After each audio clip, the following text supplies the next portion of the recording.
I'm telling you, I was the first one. I was the first content creator. I gotta say, in South America, in 1998, 1999.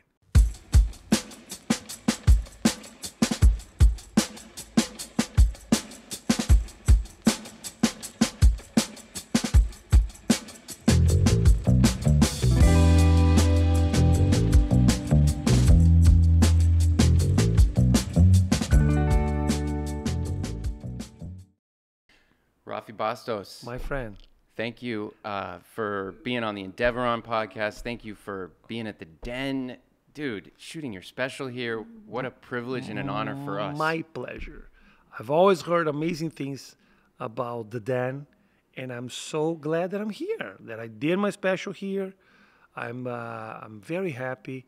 I'm a little surprised with the size of this table, which is the biggest table in podcast history.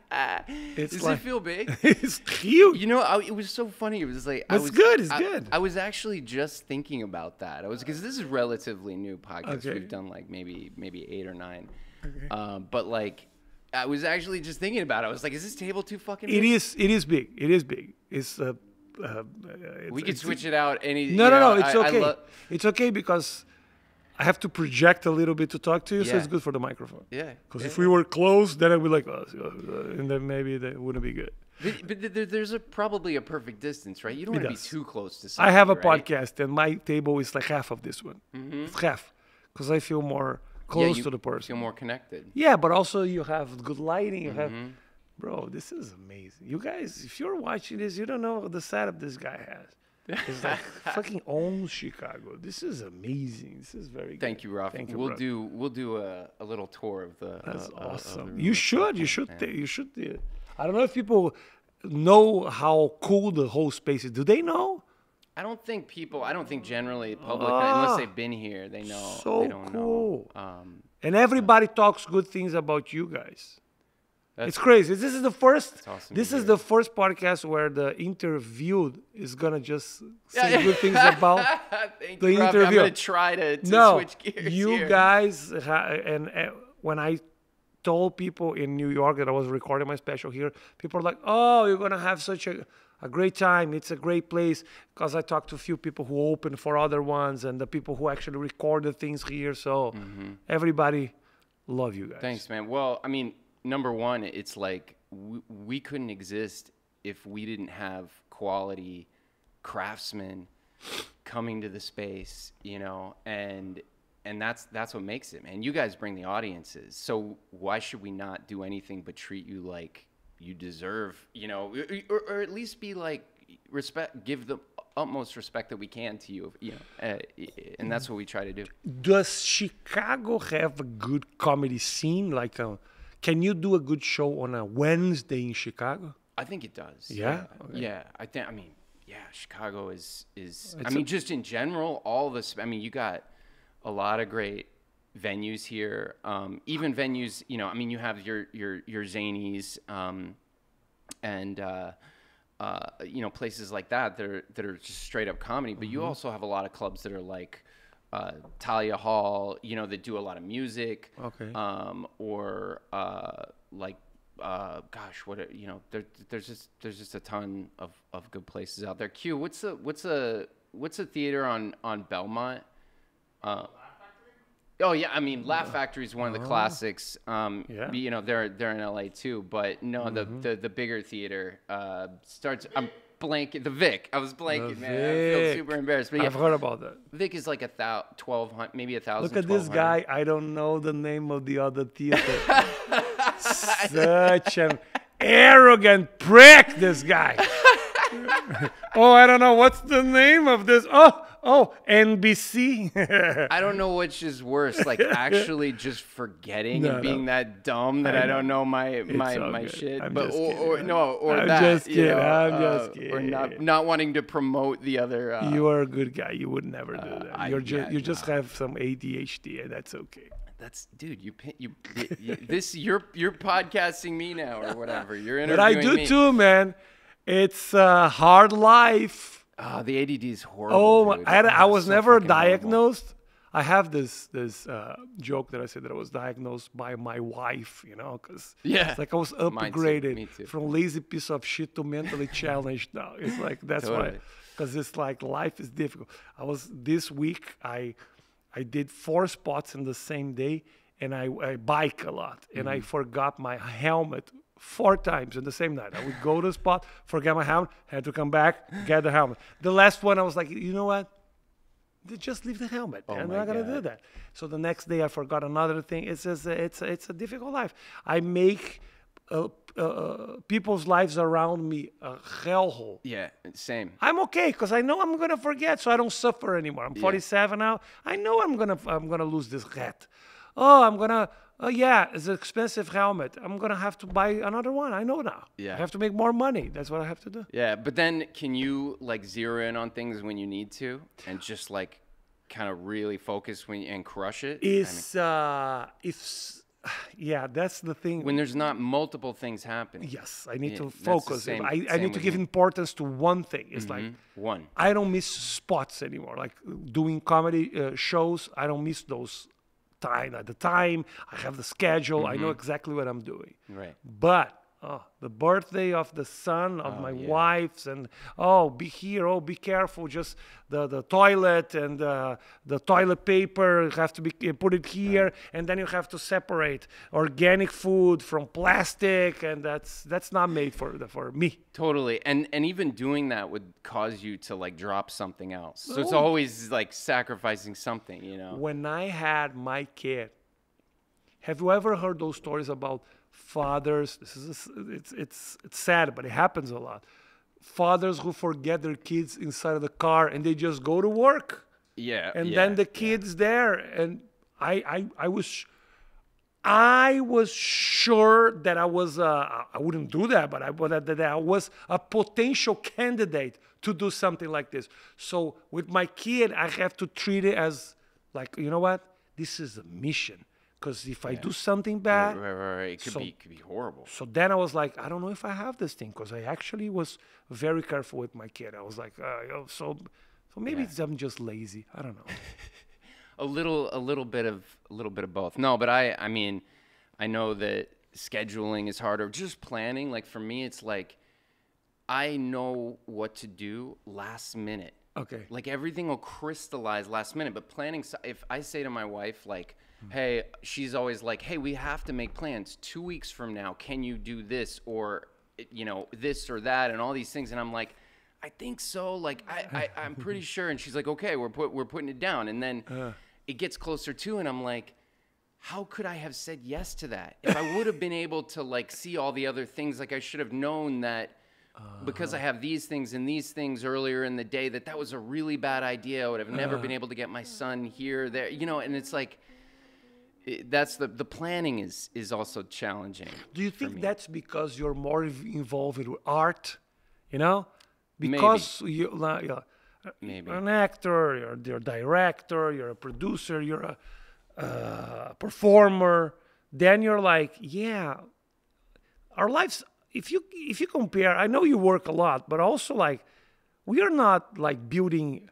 We're not working construction, Yeah. So at the end of the day, having a little freedom and creativity is good, and sometimes that is not good for like a bureaucratic life, Yeah, or life that like it's just the plan. Like if you had to live your life where everything is planned out and scheduled and you can't adjust. Like I'm on the, if you had like a spectrum, right?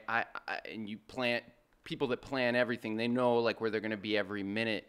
I'm on the other side, or ideally on the other side, which is hard for other people in your life, because if you're like, hey, I want to figure everything out kind of in the moment. You know what I mean? I want to I like to feel out, is this working? And that is creative, but like it can be seen as a little childish. It is childish. It is. Okay. So I'm going to try to get myself a little more in the middle, because you have, I mean, my family and business, and it's hard with meetings and people that you work with that need to depend on you for certain things. Of course.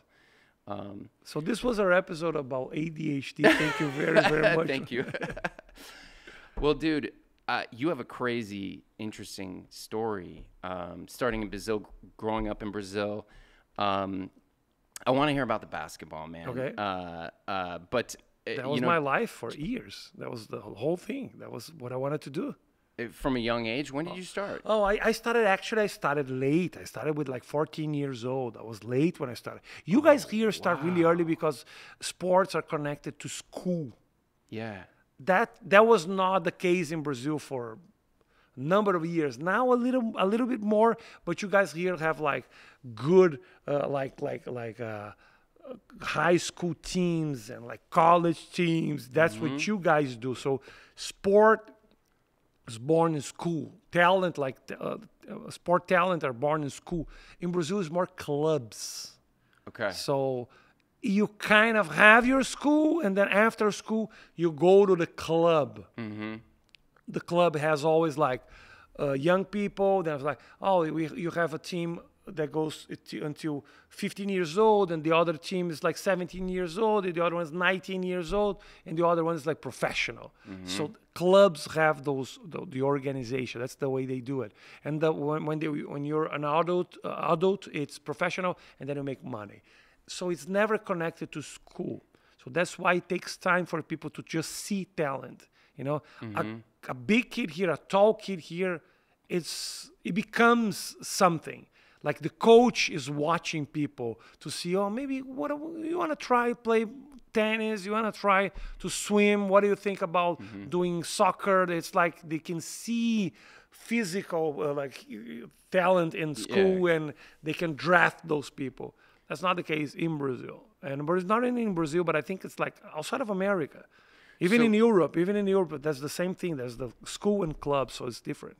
So did you gravitate towards basketball, obviously, because you were tall? And My big? father played volleyball all of his life. Nice. So volleyball is huge in Brazil. And that's where there's more money in volleyball than it is in basketball in Brazil. Yeah. And also because volleyball, we were like world champions a few times. We got like golden medals. And I feel like Olympic stuff is like Brazilians are always up there. Volleyball, I think we in '84, we already we got like a silver medal. So it was always something big, you know. After '92, when professional players, the NBA players, went to the Olympics, then everything changed. Like we kind of look like amateurs for years and years and years. So it's not easy to have sponsors with basketball in Brazil. Also, genetically, we are not as gifted as other countries like Europe and stuff. So you don't have as many like huge, tall people. We do have it, but sometimes you just don't find them, or they become lawyers, or they just work in construction. So it's so basketball is not something really big in Brazil. So my father was a volleyball player. How come you didn't play volleyball? Did you try it? I never liked volleyball. Yeah. Do you like more the physicality? I liked it. I always, that's what I told my father. He was like, well, why don't you play volleyball? Because I feel like genetically, you would be more gifted playing volleyball or swimming. Because I'm tall, I'm 6'6", 6'7". Strong. I have a little structure. So like physical, little gifted with the shoulders and the arms and stuff. So you can, if you actually work out, you can be good at this. I was like, I don't know, I like volleyball. I like the violence of basketball and just like physically. It's a super physical sport. It is. I like it. I like it a lot. I like it a lot. So basketball, and also like NBA. When I was young, NBA was a whole world. You know, Michael Jordan, Magic Johnson, Larry Bird, they were like, you didn't have those guys in other sports. I cannot imagine volleyball, Michael Jordan, you know? Right. So basketball has his own culture. So I was always kind of connected to the U.S. You know, it was that thing. Through basketball. Through basketball. Yeah. That's how I learned to speak English, because we would watch those I don't know if you remember, because we had those VHS tapes with like highlights and the best guards at the NBA, and they would sell those VHS tapes. We had those just a few of those because, you know, it was not something that available because there was no YouTube, there was nothing on the internet. So you had to kind of come here and buy those tapes and bring them back. Someone might come and buy a number of them and then sell them and sell them and sell them. That would happen. Yeah, that was like, I remember that was like a you had NBA. TV and stuff, right? Where you would see like, you'd see NBA games. You would see like one game a week. Oh, wow. Okay. You know, because there was only open TV. That was before cable. Yeah. So you would see one game a week, and the finals you would maybe see like 2 games a week. But it was just everybody that was playing basketball at the time would just stop and watch it. So I always dreamed. Oh, that's the dream in the past is dreamt, right? Dreamt. You can say dreamt. Dreamt. I think. Okay. I always dreamt. Is that right? I think, man. Okay. I always feel dreamed. like an idiot you right just now. put an ed everywhere. But I think you can also say dreamed. Did I? Dreamed. I had a dream. Okay. You could get around it by saying I had a dream. Okay. In the past. I always had a dream of playing basketball in America. That was the dream. So in 1998, I sent VHS tapes to 15 schools in America. Because you could send tapes to those places, you know? So I had a few workouts with different colleges in America. I was already playing basketball for a few years. You've been playing at clubs, right? I was playing in clubs for. So you must have had good coaches. I had good coaches, yes.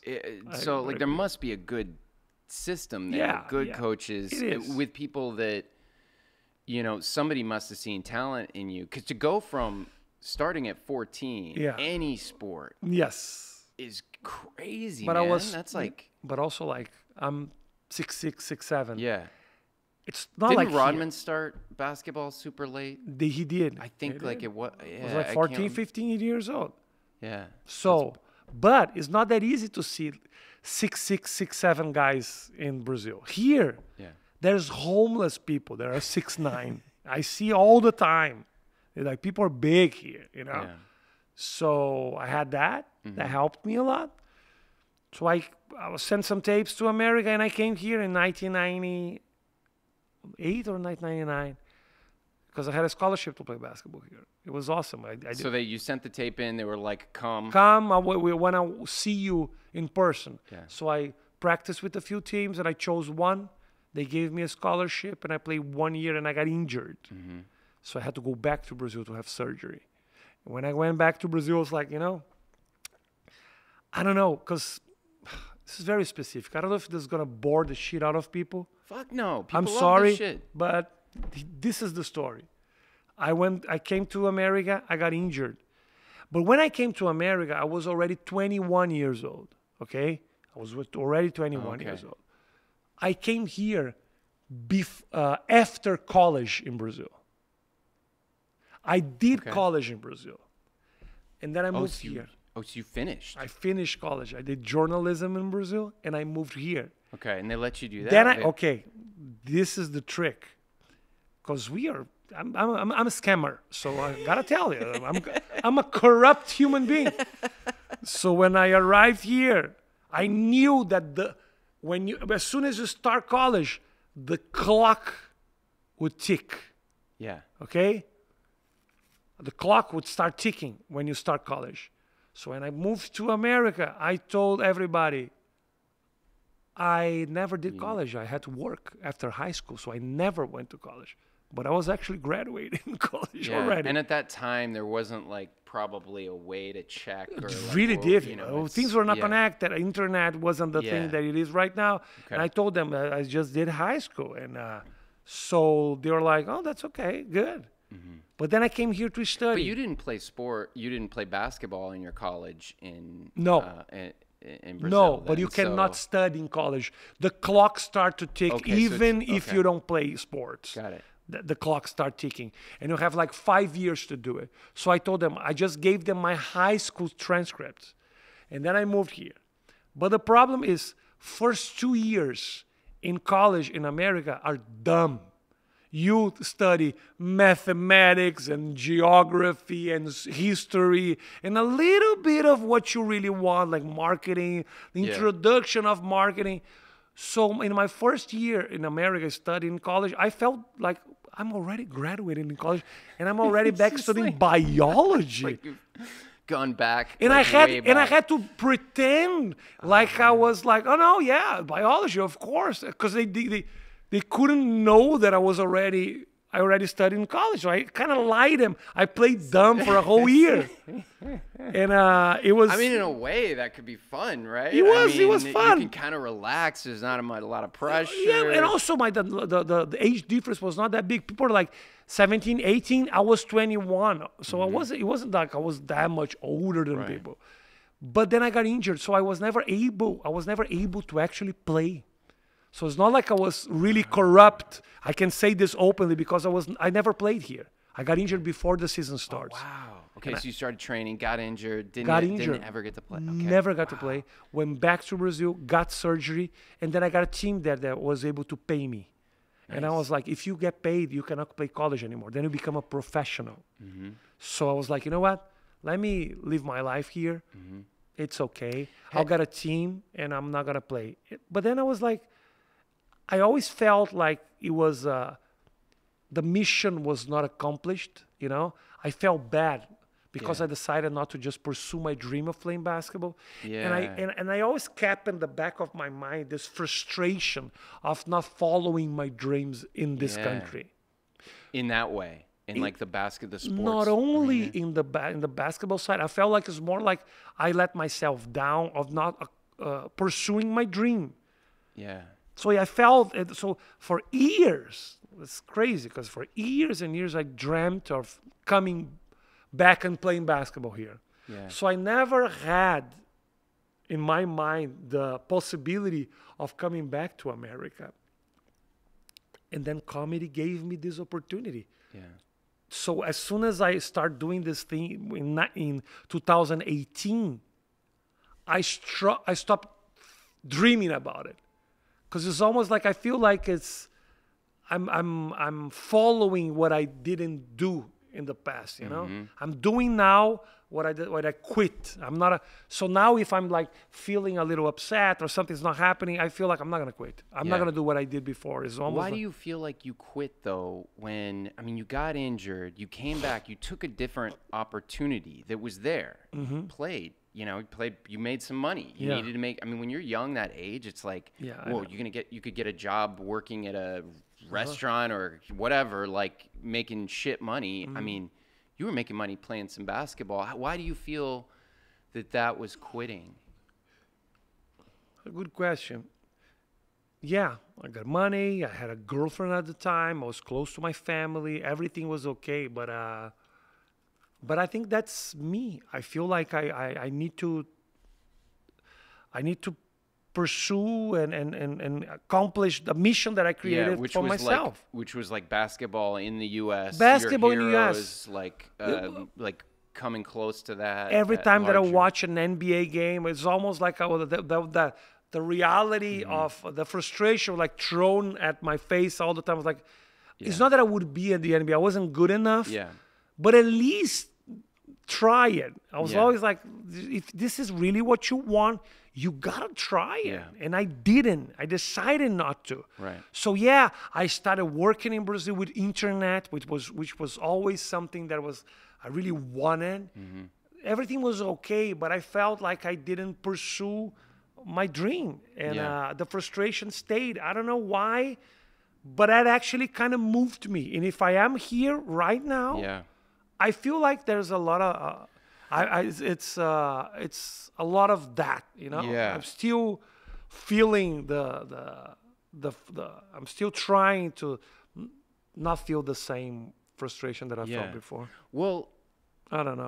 I would Maybe love I'm to. exaggerating, but No, but you went on to become like huge in Brazil, like Yeah. fucking huge. Like we were getting emails leading up to your show from people like asking questions about parking or whatever, and it was like Rafi Bastos is like a guy, you know, like a legend, you know. And so you reached this level in Brazil of fame from that point, like soon after. When did that, like, but to do with comedy, you got a club, right? Yeah. You when did the sort of, when did you shift gears and start going down that path? Was it always there kind of growing up, or was it like, Uh, I was never like the clown class, the funny guy at school or anything like that. But I was always the one in the back of the room doing the right observation in the right timing when the class was silenced. I wasn't the guy bringing attention to me, but people knew that I was a funny guy. yeah, So I was getting older and I was feeling that I had this thing. I would make people laugh and that made me feel good. When I was like 16, even when I played basketball, now I talk to those guys and they would tell me stories. Remember when you did this? And then we went to this place and you would dance and then we would laugh so much. And I was like, yeah, I was actually a funny guy since I was young. My father was always a very sarcastic guy, very ironic. He would say stuff that people would not understand as a joke, and he would laugh and I would laugh. So that was something. Comedy, like laughing, was always around me my whole life. I never thought this would be a career for me. But then in 1998, when I was playing basketball in America, I kind of started doing some stuff for the internet because I love the internet so much that I'm like, I want to do something here. So comedy was before like the whole meme culture. It was impossible to do videos online in 1998. very minimal stuff. Very minimal because people were connecting through their phone lines. It took forever. You got the modems, so Right. it was impossible for people to download stuff. But I kind of found myself there making people laugh. I started to do a little bit of videos and like I would work with Photoshop and Adobe Premiere. You were already doing that? I in was doing it. 1998? I'm telling you, man. I was the first one. I was the first content creator.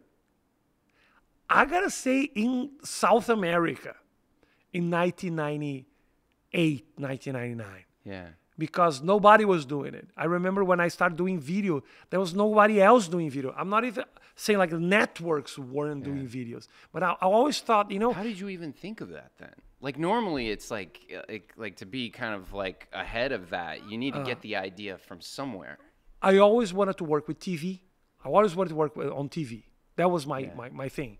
My first dream was like I wanted to be a basketball commentator on TV. But then I fall in love with the content creation. I like it. I like it a lot. So I never had the opportunity to do on TV the things I wanted to do. So then all of a sudden I found out, you know what?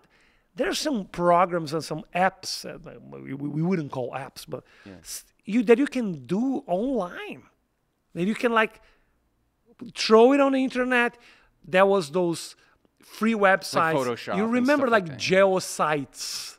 It was like free websites where you can post your stuff. Yeah. And then people would access those personal websites and I would do the whole coding of the website. I learned that myself just to make jokes. So I was coding, I was working with the first like paintbrush. I was doing those things because I just want to learn the tool. And the way I had to learn the tool was doing funny stuff. So I started seeing that, you know, I have a sense of humor and people are connecting with me. It's kind of crazy because I was actually doing this just to test those programs and those apps. Yeah. But now people are actually following what I do. What I'm saying, the number was ridiculous. But nobody was doing it. Because there were so few people even online at Yes, that point. I mean, in terms of like the whole world. I mean, but even in the U.S. Oh yeah, people would have to go to college to actually connect to Yeah. those, like in To 1990. even know that it's like a possibility that you could either consume it or use it, you know, even. There were a lot of people that just were not People didn't savvy know, to it. of course. But then all of a sudden, I found out really quick that people were watching my stuff in places that I never imagined that I could reach. Because my dream, I was living in the south of Brazil. I wasn't even in São Paulo. I was living in a city called Porto Alegre, which is a city in the south. I lived there until I was like 26 years old. I was living in this city. It was like 1 million people. It was not a small city, but it was in the south, very far away. My dream was to have my own TV show there. But then I learned, doing those things online, I started having people sending me emails from Japan, Sweden, Brazilian people. I was doing things in Portuguese. These are videos that you're posting. Yeah, right? in the beginning it was just like... Or is it jokes? Like was just like Photoshop stuff, and I would play with my friends. Yeah. And then I started doing videos. Okay. When I started doing videos, really quick videos, like 1.5 minutes, I would do parodies of like, I would get like a dancing queen from ABBA, and I would do my own video version because I wasn't able to do audio. So I would get the video, because the thing whole started because I wanted to work with Adobe Premiere. It wasn't even called Adobe Premiere. It was called Adobe. It was a software that you could edit. And I was like, I was already learning how to edit on VCRs, because that's the way we used to do it. But then I found, you can do that on a computer. The first version of this. So I did the whole thing so I could actually learn and practice this. I would get the track, the dancing queen, the music, and then I'll do images and I'll do my own version. The Bee Gees, I'll get those clips, those video, those audio, and I'll do images, and I'll do my own video clip of that song. So people start loving it because it was funny. I'll show you after. It's like, it was really stupid. The quality was horrible. You should post that stuff on your website or something. Just as like history of Rafi. Yeah, like where it started. The quality was really, really bad. People would download those videos. The whole video, the size was like 1 megabyte, 1.5 megabyte, which is a photo today. Yeah. That's how big the video was, because you weren't able to download those things. Right. It would take you. It would take forever. Yeah, people would spend the whole night downloading a 1 minute video for me. But then I started having people following me and like watching my stuff in other countries. So then I was like, why am I spending my whole time and effort and all I have to have a TV show on TV? Because the antenna of my TV station goes until the end of my state. And all of a sudden, I'm doing this thing at my house, and I'm having audiences all over the world. So why am I doing this? Of course. But then it was not a career. Nobody told me that. I just felt it, like this can be my thing. The internet can be my thing. And it's crazy because now I'm able to build an international audience. I have like a huge audience in Italy, in Greece, and all of those places. Because I'm doing the same thing 20 years later, like 25 years later. Now it's like everybody's kind of onto it, and realizes that. But back then, I think you and I are roughly the same age, and I think I'm 45, but I'm 47. I'm older. All right, you're a little older, but still, I mean, even more so. This proves my point of like I wasn't even.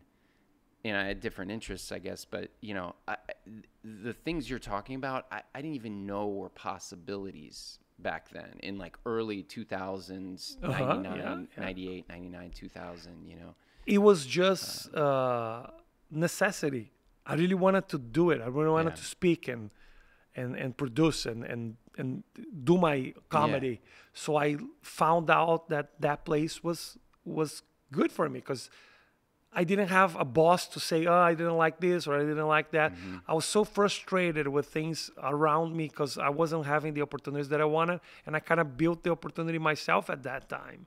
I love that. I love that. I hear that quality from a few comedians, and I resonate with it myself because us ADHD people that have to figure out ways to build a business or whatever. Like you've got to have a certain mentality that can enable you to realize that nothing is going to be given to you.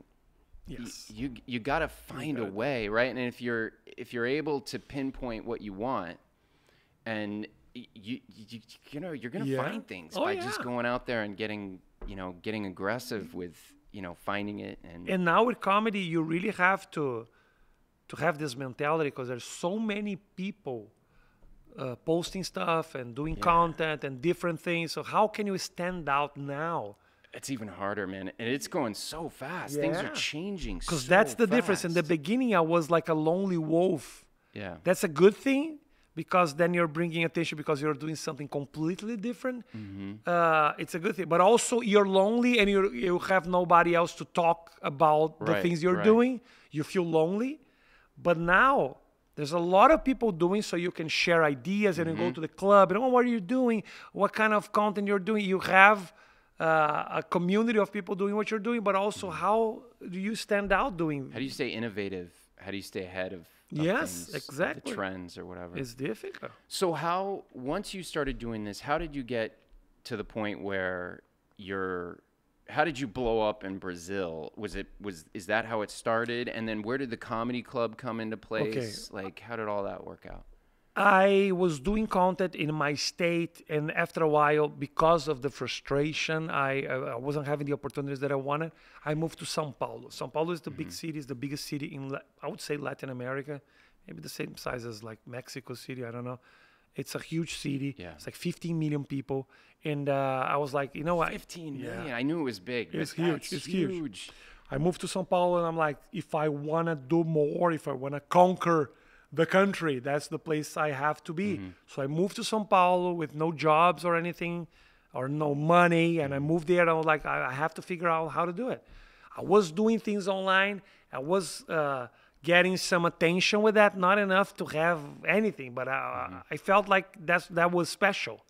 I trusted that I was doing something different. I moved to São Paulo, so doing my things online, I started doing some acting in commercials. That was the first exposure I had on TV, like doing ads. I'll be acting in ads in Brazil. Oh, nice. And that was like something cool. So did you have an agent? I had like two or three agents that would send me to auditions. Yeah. And how did you get those? How hard is it? Because it's pretty hard to get an agent here. It is. It is, Ryan. But let me tell you, it's maybe one of the most fair places. Because if you think about, you go to an audition with 200 people. If you're the best one there, you're going to get the role.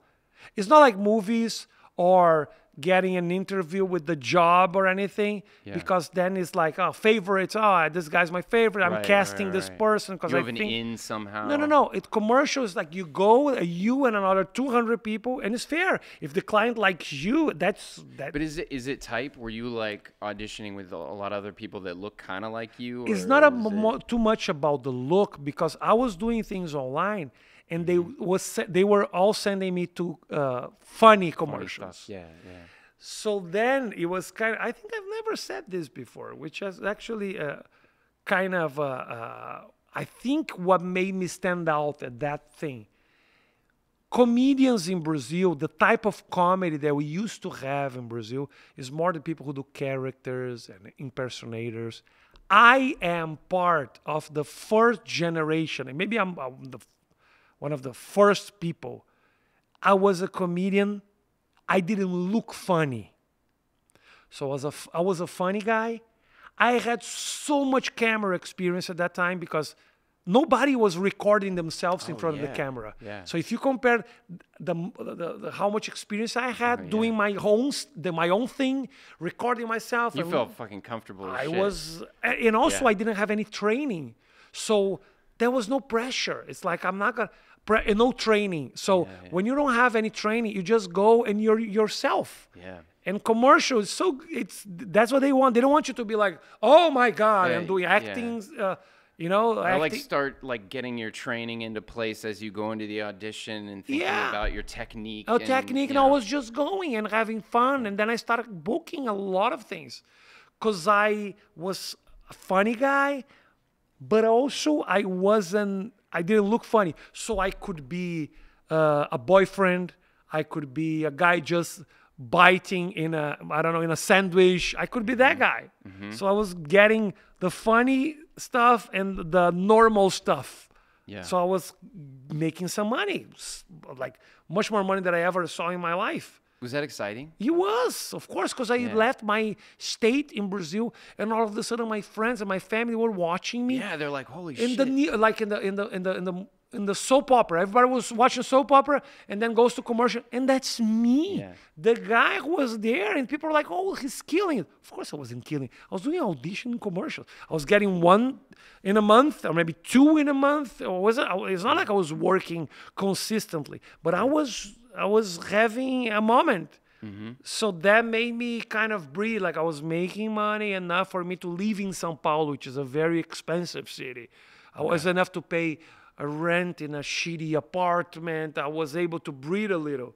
So then, in 2003, I think, I met other people who were doing comedy. And I met this comedian called Marcelo Mansfield, which is still one of my best friends. He's older than me. And we were having a conversation, and he knew what stand-up was. Yeah. And I did too, because I live in America, and I watched stand-up. I watched those Comedy Central presents on TV in 1998 when I was playing basketball here. I remember. Oh, you're in the States. You were. I wasn't like, here. Yeah, so Comedy Central was a thing already. And I remember seeing those guys, and I remember I had this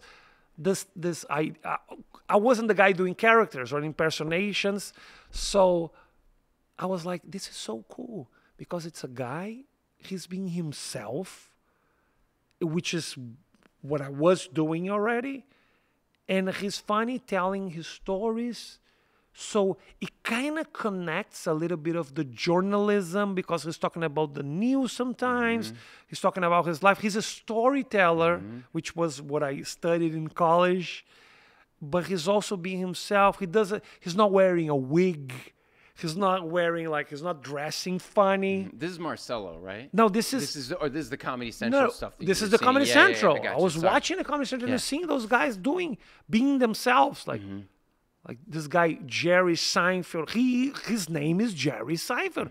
He's not playing a character. This is so cool. So when I met Marcelo and another two people, and they knew what. This is years later, though. This was like 2000. But you'd remembered that. I remembered that, and I always wanted to do that when I watch on TV. I was like, maybe I can do that one day. And then when I met those people, I'm like, why don't we just try doing this? And they were like, yeah, fuck it, that can be cool. So we started doing. We got like this weird place in Brazil. It was a sadomasochist kind of sadomasochistic room. Yeah. So okay. That's the first place we got. So that's some looked like a torture. Yeah, you go to the something? bathroom like naked people, like women with their was naked and chains and stuff. And shit. Yeah. So that was a place that kind of looked like this one actually. Wait, what? Like those candles and stuff. You guys can't see. But There's so many naked people burning themselves and having pleasure. So we started doing this in 2003, I think. And the beginning was difficult, but then we saw that, we are doing something different here. Because the type of comedy that's that so people... exciting to hear, because it's like when you find, because that's all ideas come from somewhere, right? So it's like when you see something that hasn't been explored in Brazil or wherever, but it's already, it was 30 40 years, much probably, more. Lady 50 Bruce is maybe. in the Yeah, Lady 50s Bruce. or something. We went, so and people are doing that much before. It's like 60 years you guys have been doing this. And for us was like, we had comedians, we had people doing stuff with no makeup, but we were like more like joke tellers. Jokey jokes, street old jokes. School, like gestures. Yeah, street jokes. And the other one was a storyteller with a little bit of street jokes in the middle. Yeah. So stand-up, we created stand-up. It was a group of 4 people in São Paulo, 3 or 4 people in Rio de Janeiro. And we kind of create this document where it was 10 rules for an act to be considered stand-up. You gotta have no costume. That was written. It was like rules, like almost like a test, like It was like a declaration of comedy. exactly the commandments. Yeah, You know, the commandment, the 10 Commandments. is exactly like no special lighting, no costume, no music effects. That's what stand-up is. So for years in Brazil, the mission of the MC of the show was explaining to the audience what stand-up was. It's like, what you guys are gonna see here, there's no street jokes. They wrote their own material, which was something really important in the beginning for us. Like, you own the things that you wrote, because it was confusing for people. Like, I would say, oh, this is my joke. And people would be like, it's a fucking joke. It's not your joke. Jokes are jokes. It took us a long time to be able to explain to people that we own that thing. But in the beginning, nobody, it was like 15 people in the audience, but we knew we were doing something kind of cool. So then we had a few experiences of people being invited to do things on TV. This is all happening in the place that you guys got, the sadomasochistic. After a while, after the first year, we were able to go to a bar. Okay. And then things kind of, we were having like 40 people, 35 people watching us in the second year. And then we had this guy he was invited to go to this talk show and do like 5 or 6 minutes, and that thing blew up. So in 2005, okay, that's when YouTube popped up. And then stand-up was perfect for YouTube, because then you have a place where people are going to watch videos, okay? And stand-up was like, this is not a street joke that takes 3 or 4 minutes to get to the punchline. This is like a 1.5 minutes with 15 jokes in it. It's like 15, 20 jokes in it. So you would click on that video, and that 1 minute and 30, you have a guy on stage, people laughing, and this guy was like telling a story that had like rhythm. And the internet, you couldn't waste any time, because the connection was so bad that you would watch like 2 or 3 videos a day. So we needed to so it was fresh, it was new. We were telling jokes that you've never seen before. So YouTube, this is in Portuguese. This is in Portuguese. On YouTube. All in Portuguese, yes. Okay. English. So you're playing to a Brazilian audience. Brazilian for sure. audience, yeah, in Portuguese. And that's how you really started to grow. Was that the beginning of the beginning? YouTube was the whole thing for us. YouTube kind of put us in the map. So people started going to our shows, and then we started having like 70 people and 80 people. And then we opened a second show in the same day. So we have 60 people in the first show, 50 people on the second show. And that thing started to have a momentum, you know? So in 2000 and I think it was 7 or 8, then me and another 2 guys that were doing stand-up, we were invited to do this TV show. It was a mix between The View and The Daily Show. It was a panel with a few stories on the street, and that show was called CQC. That show blew up. That show was huge in Brazil. I was one of the hosts of the show, and then people wanted to watch us. People wanted to pay to watch us everywhere in the country. So I would travel the country, and I was having like 1,000 people, 2,000 people to watch me every weekend. Were they at theaters, or was it shot in a studio? The show? Yeah, the show. No, the show was a TV, was a studio TV show. Yeah, it was like The Daily Show. It was a panel. We're like discussing stories. We were discussing the news and economy. We're talking about politics. Oh, so then when you were getting 1,000, 2,000 people, that was traveling doing stand-up, right? That was traveling doing stand-up. Okay. Yeah, but no. After the CQC started blowing up. CQC blew up, and people would pay to watch me. Yeah. I would travel the country while I was doing the TV show. For years, I did this TV show, and I think the TV show really, really made stand-up popular in Brazil. So at the same time, it was YouTube and that thing, and we were considered like the new trend in Brazil. We was like the new faces, and I would be in the magazines. I would be like the cover of the Rolling Stone. You know, that was when like I was the guy, the hot guy in the moment. Me and a few other guys, but I was hosting the show. I was the only stand-up hosting that show. So then my career really, really blew up, and I was able to build an audience. They still follow me. Yesterday I did a show here. There was a few people that were like, "Oh, I'm your fan since CQC." That happens a lot. Some people even come up to me, and that happened yesterday. "Oh, I love you because I used to watch your clips, your video clips, your parodies online with my father." So now I did so many things in Brazil that I have people coming and watching me because I did so many different stuff in Brazil. Oh, I like the series you did. I like the movie you did. I like the internet. I like this and that. I'm not the CQC guy anymore. But CQC was so big that some people still the CQC people, So the show was huge. Yeah, it's crazy how all the different things you've done kind of tie into each other. Yeah. That's awesome. So then from there, you're now like on fire with stand up in Brazil. You got these shows. You got movies too. You're doing movies, series, and I did a journalism show that was huge.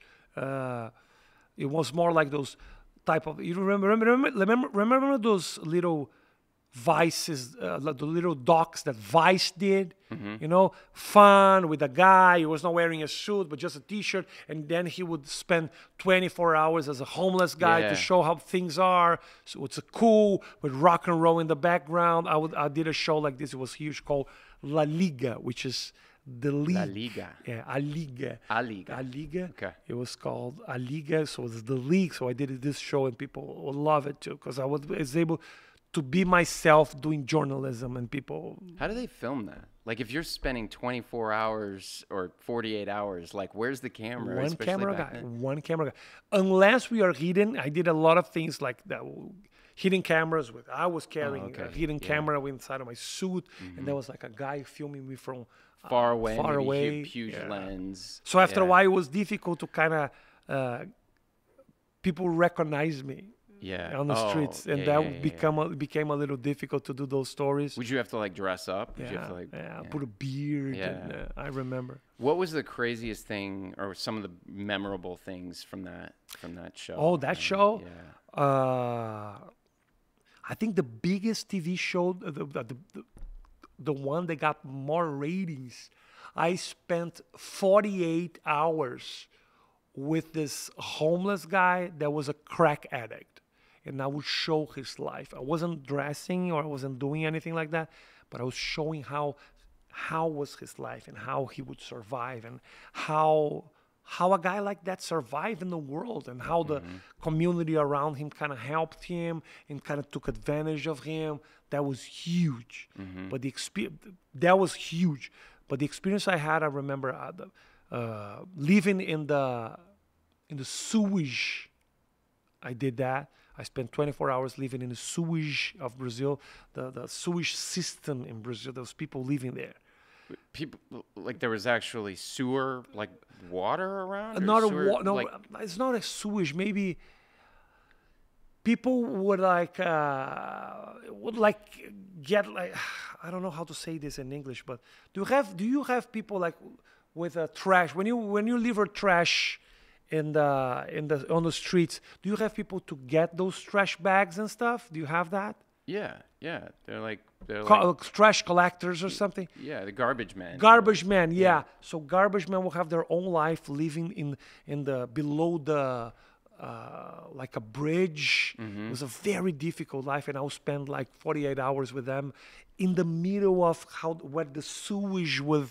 It's just an area where unattended. It's very difficult for me to explain this. Trash is like dumped there, just unsanitary. Yeah. We would show their lives. And how many days did you stay? I spent like 2 days with those people, and I would show how it is to be.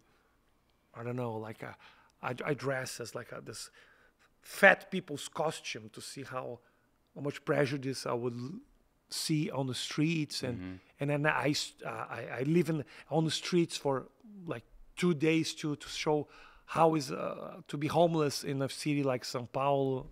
It was a lot. It taught me a lot, in life, you know. I can imagine. One of the reasons why I'm so thankful and I have a lot of gratitude is because I've seen a lot with that show. Yeah, wow, I've seen a lot. It's important. I mean, you've got kids. I mean, I got kids, and I think about that a lot. You know, we live in the suburbs in a pretty, you know, insulated area where they're never exposed to Oh yeah. anything too crazy, you know, or anything even close to like poverty and sickness and all the things that, you know, you even see, you know, in downtown Chicago, you know, and they'll see that. But I think there's some real deep value in getting close to that. Oh yeah, it is. For especially for kids growing up, you And know. to have to treat people as human beings, Yeah. to know that there's lives.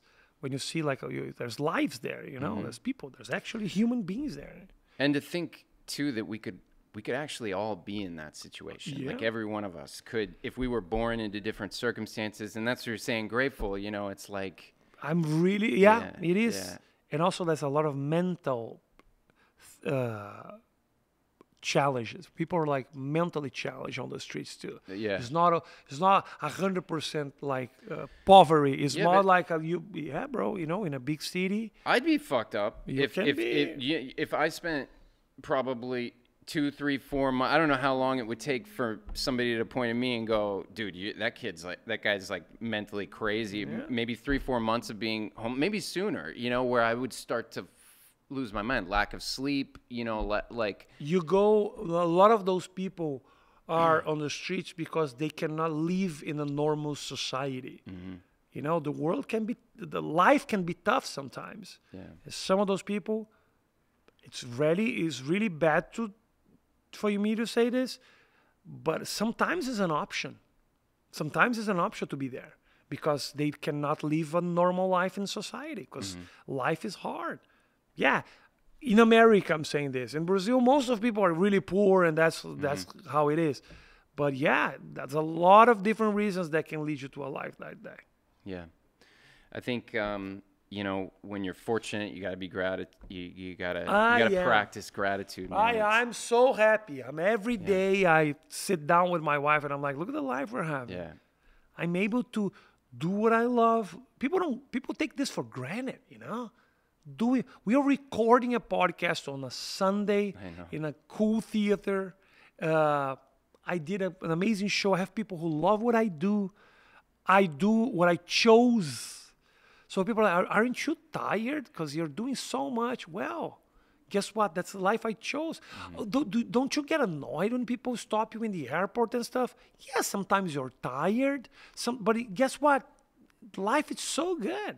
It could be so different, you know? absolutely. And it's a choice to focus on the positives, Yes, right? If it you're like, is. oh, how annoying is this? I got to spend this energy and talk to this person. No, you're like, no, look at everything else. You choose to make that attitude. Ryan, let me tell you something. Happiness is a choice. Most of the times, unless you have some imbalance in your brain Sure. or you really have a Absolutely, depression and some kind of imbalance that you don't control, depression and stuff. Yeah. But most of the times, happiness is a choice. In the darkest moments of your life, you can see the positive in it, you know? Yeah, I agree.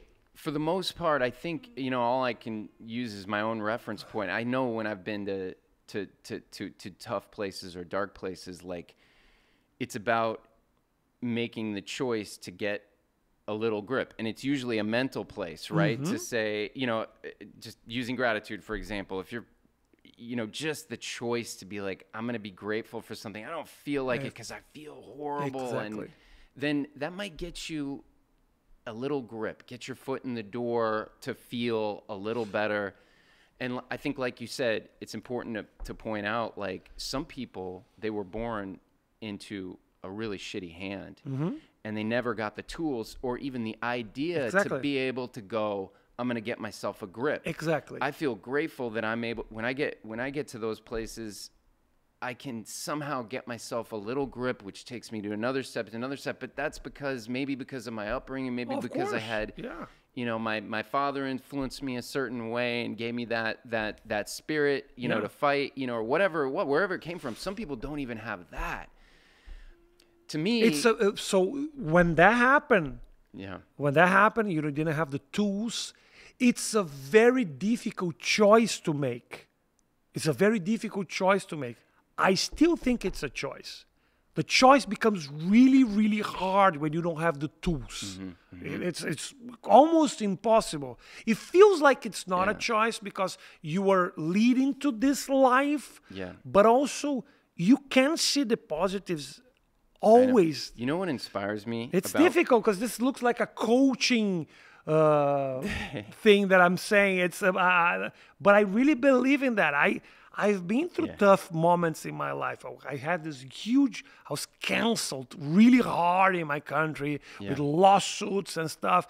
And all the time, it's completely different than what I'm not comparing myself to someone who was like abused when they were like a kid. Sure. I know this can be hard. I know it is almost depression. It is going to lead you to a depression and sadness. But I think you can swim if you really, you know. The inspiring thing to me about what you just said. It's really difficult to say these things in English. In Portuguese, I'm so better. Can we do this in Portuguese? No, man, you're saying great stuff, dude. It's just that. It's the inspiring thing to me about what you just said is like, imagine the person that doesn't have the tools, never given them, born into dealt a really shitty hand, and somehow does what you're saying, makes the choice to find their way out. That is inspiring to me. You know, life is fucking hard. It is really, really hard. It is really hard. When you are born in a difficult situation, it's really difficult to make the right choices, to be happy, or to, Yeah. But guess what? When you live in a poor country like Brazil, it's still a developing country. You see shitty things around you the whole time. You see things happening with people around you all the time. I was robbed I don't know how many times. I know people who got murdered. I know people who got kidnapped. Who have seen people get murdered. People getting murdered. I've seen dead bodies. It's not an unusual thing to see. I have a neighbor who's originally from Brazil and has said some of those. And I'm not saying that we see dead bodies in every corner.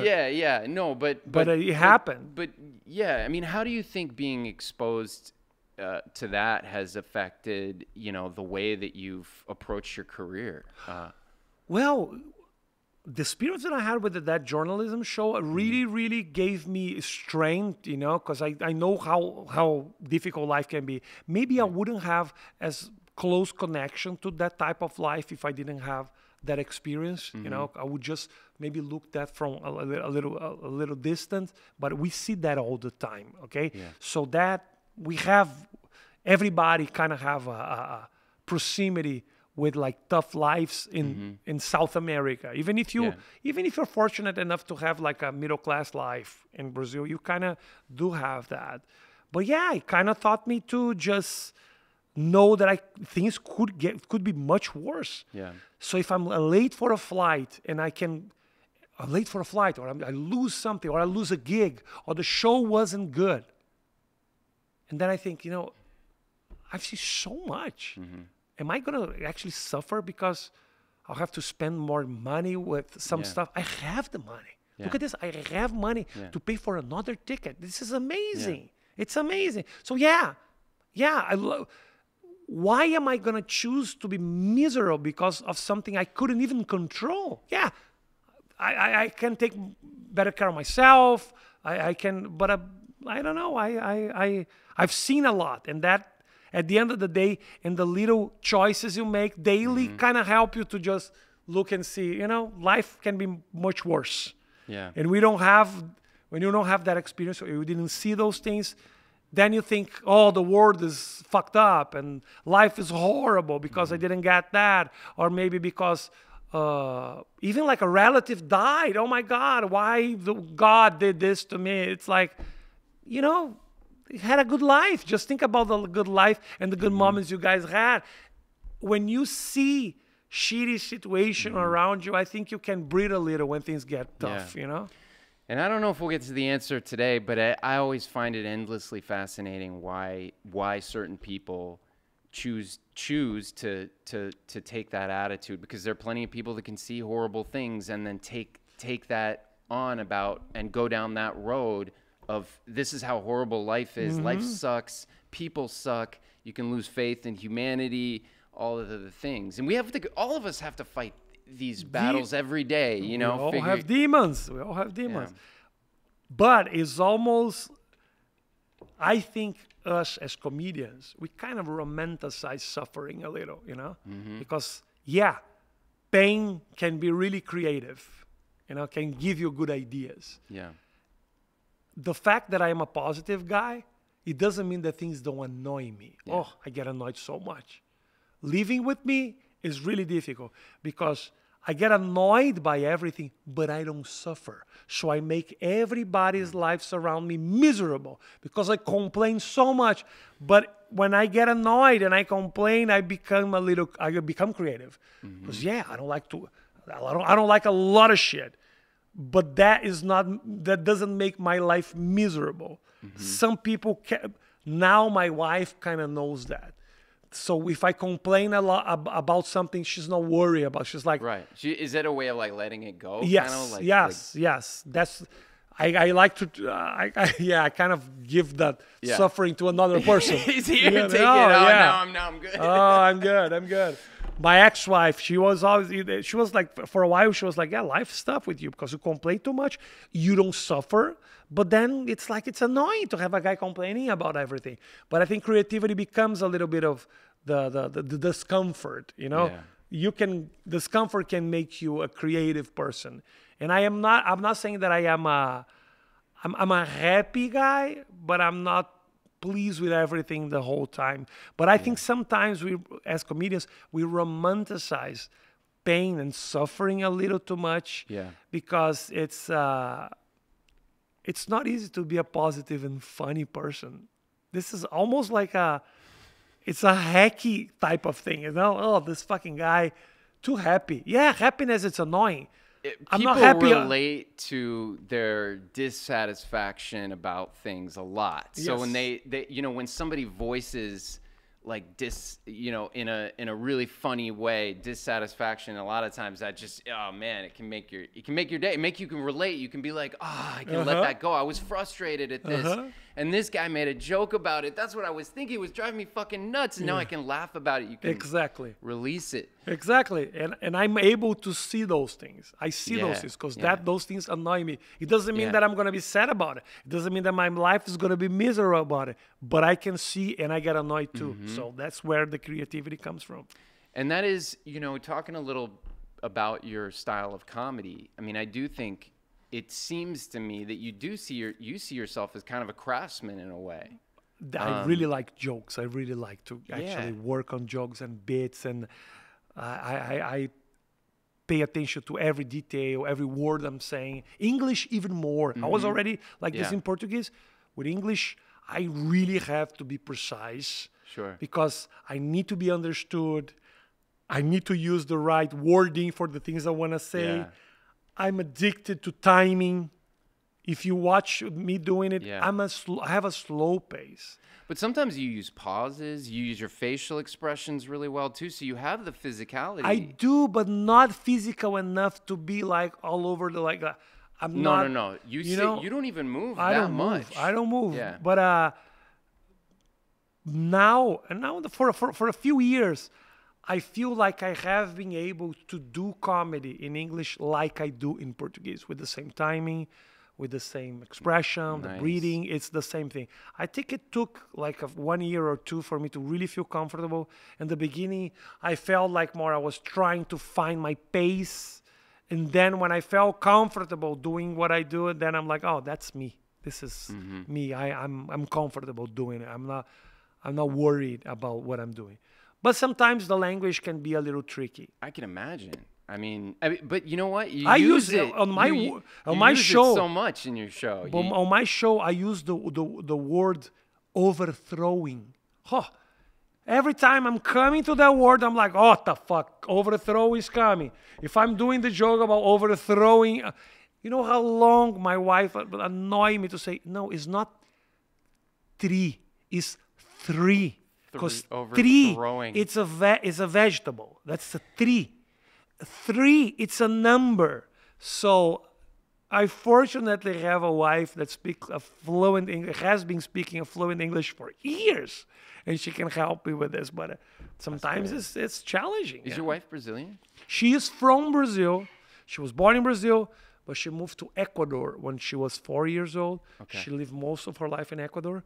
At 18, she moved to LA and she did college there. So she has been living in America for the last 15 years or 20 awesome. years. Yeah. How long have you guys been together? We are together since 2018, the end of 2018, we kind of got together. It was my first year in America. I met her. Yeah. Oh, wow. Yeah, That's met her. awesome. And she has been helping me so much. That's why we are together. If she didn't speak a good English, I would be with an American right now. Yeah. I wouldn't be with her. So you gotta know my wife that we are together just because I speak a good English. That's the only reason. Well, she supports you a lot. I it love seems her like. so much. I mean, She's- she was here last night, and I love her so much. She's you guys brought your dog. yeah, That was cool. Yeah, I brought her. She's with me all the time. She live here. She's in America just because of me. Mm-hmm. She wouldn't be here because of me. Because during the pandemic, we went to Brazil. She fell in love with São Paulo. She never lived in Brazil. We went so we spent 2 years in São Paulo. She loved the city. And by the time the pandemic was over, I'm like, yeah, I have to go back and pursue the career I was building there. Mm-hmm. And it was so painful for her. She got depressed. So she has been like my rock here. I love her so much that if I'm able to be comfortable here and happy here, she has a huge portion in this, because she's my rock. That's fantastic. Yeah, man. Do you have kids Yeah, with your previous? Yes, I have kids I have one kid with my ex-wife. With your ex-wife. Okay. That's the biggest challenge, is to live away from my kid. That's Yeah. but I have been going to Brazil like every. Seems like you travel a lot. I'm going every 45 days. I'm going to Brazil, Yeah. like 2 months sometimes. So, and we talk so much all the time on we are doing FaceTime. Mm-hmm. That's the difference. Now it's like I click one button and I see my kid. I see my kid. It's amazing. It's different than before. When I was living here in 1998 and I had to talk to my family, it was impossible. I would just exchange, we would type. Yeah. Now one button, I'm with my kid. So you don't have this word in English, which is saudade. Saudade is the feeling of missing someone. You don't have the same feeling now than we had 20 years ago. Yeah. When you would end a relationship with someone and that person would simply vanish off your life You may never forever. see them again. You'll never see them again. Yeah.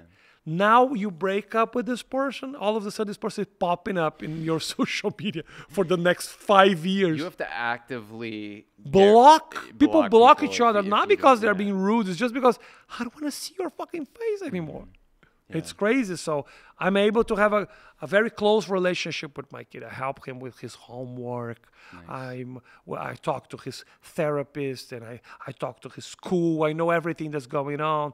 The friendship, the guy that he kind of have an argument with, and the girl that he likes. You give him advice. I give him advice, and we have but it's not, of course it's not the same. I'm not being able to hug him every day.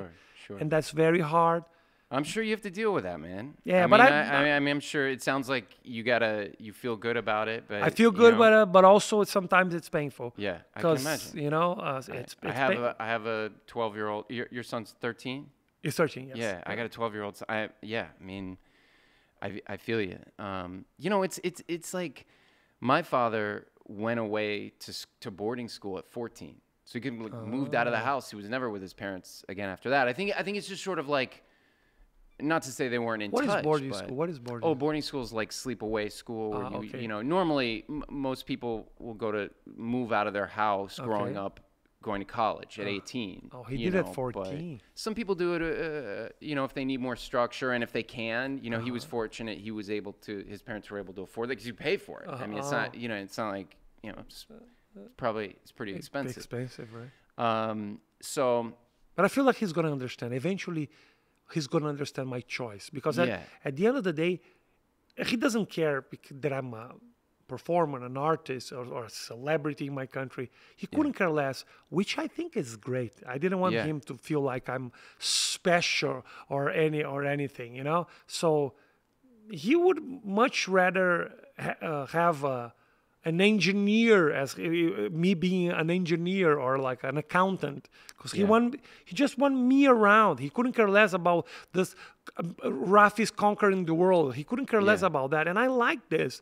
But also, I think he's gonna in the future he's gonna look back and be like, well, my father did something that nobody in Brazil did, and this is really cool. It seems like you make choices, you stand by those choices, you take on the weight of those choices. Sometimes selfish choices too. Yeah, I mean, we all make selfish choices. The choice I'm making to pursue my career in America is a very selfish choice. Yeah. It's, for me, it's not to prove anything to my country. It's happening, but it's just like I really wanted to challenge myself in this country and step on stages that other people stepped and do well and succeed and swim with the sharks. That was the whole purpose. Swim with the sharks. It wasn't even... My purpose wasn't even to build an audience or to have or to make money. It was just like I had this such a cool career in my country. I really want to challenge myself, and now I'm seeing myself packing theaters and doing much more than I imagined. Yeah, and that's really cool. And then the little insect of success is kind of biting me a little, and I'm like, I want to fucking conquer the world now, you know. So you've got that drive in you. You got that endeavor drive. It wasn't what moved me to come here, but now it's like, you know what? This guy did five shows at the Den. I'm gonna do fucking 7, and then it becomes like, I want to do it. I love it. I mean, that's the human spirit right there. That's tapping that thing that we're all, you know, we're born into. That's the thing that if you're in a down and out place, that it's built in us. It's when we don't have anything, how do we find that? When we're stripped of everything, how do we find it?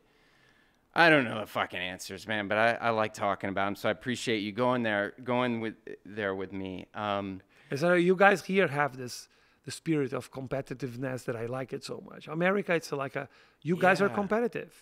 And sometimes you can be fucking assholes. And let me tell you something. It's okay. Yeah. It's part of the whole thing. So I get annoyed when I see Simone Biles just like, I don't know if I'm going to compete. Because if she was from Ecuador, I would love her. But not in America. I want you guys to be fucking assholes. That's what I want. I don't want you to just bow to the golden medal. I want you to look at that. That's you. Take it. Take it. I don't want a presidential candidate just quitting because they can't do it. When Biden decided not to do it, it was like, no, that's not America. You guys have to go till the end.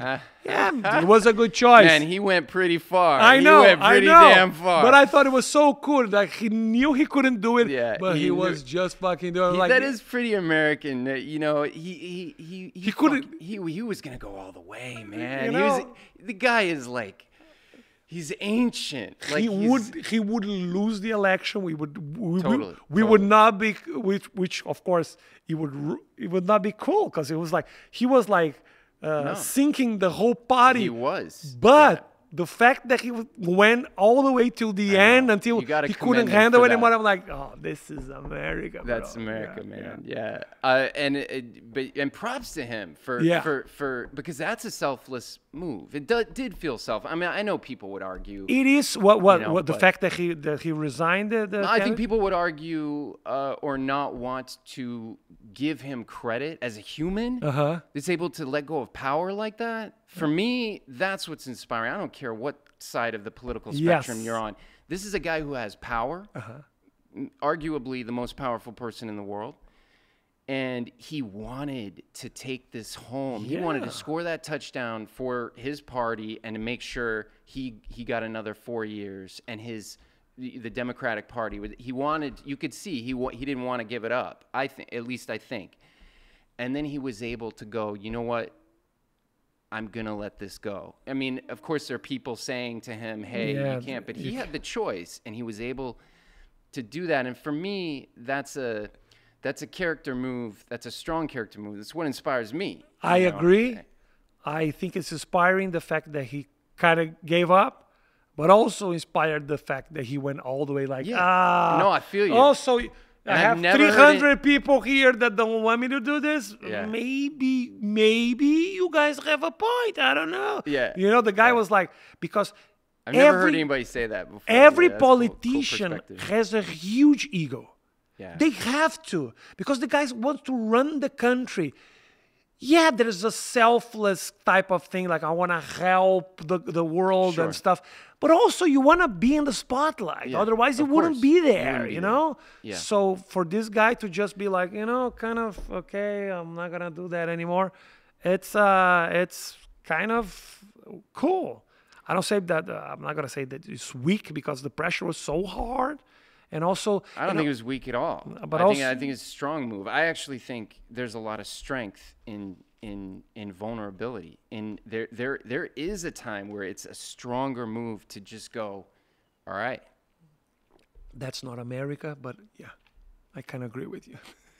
It's got to be the right. You don't have to give up anything internal. I completely understand what you're saying. I understand the power. Kind of agree, but at the same time, I like when you guys are assholes and just like, you know what, I'm gonna do it. Yeah. I'm gonna do it, because if there's someone that I expect that from, is America. It's America. But I mean, look, You know, the heart and soul of America is we. Americans are innovators. We rush off to the new thing to try to make something to fire up that spirit of achieving. And I love that, because I think it gets to the heart of, what the fuck all this is, And it's kind of crazy, because it's a completely different attitude that we have.